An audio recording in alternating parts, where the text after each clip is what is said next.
Bambancin gindin yar shila da gindin bazawara ko daushe. Daushe wato ma'ana wanda ta daɗe ana cinta daga bakin shekara 25 zuwa abin da ya yi sama. To kuma ya san cewa ba ma a haɗa ma gindin yar shila ma da gindin daushe. Wannan bambanci a zahiri yake. Shi gindin yar shila duk gindin da ka sani babu gindin da ya kai gindin yar shila daɗi. Saboda mene? Tun farko kaga dai bai san damu ba. Gashi dan cas dan karami, ko yaya ka saka buran ka dole ne za ka ji ya kama shi cap.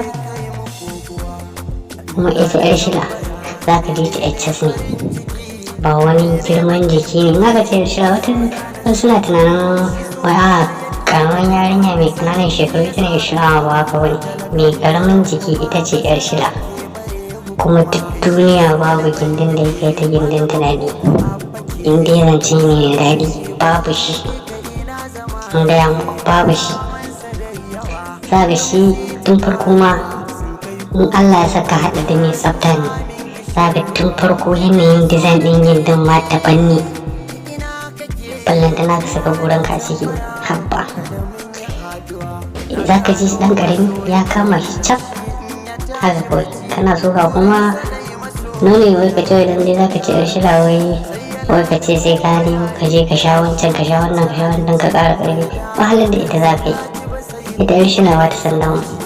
Kai mata ci ɗaya kamar da safe, shi ne wannan cin shi ne ake cewa kafi shayi. In kai mata shi da daddare ko kwanta da safe ka ƙara.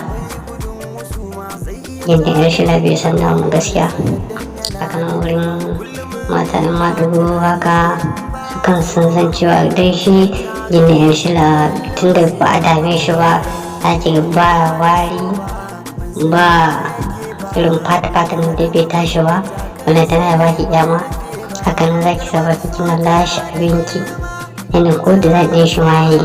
Wanda ta kika san wanda ta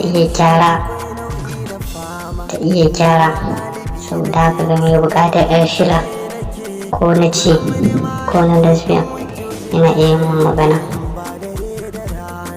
da aka kawo shi ita har gida.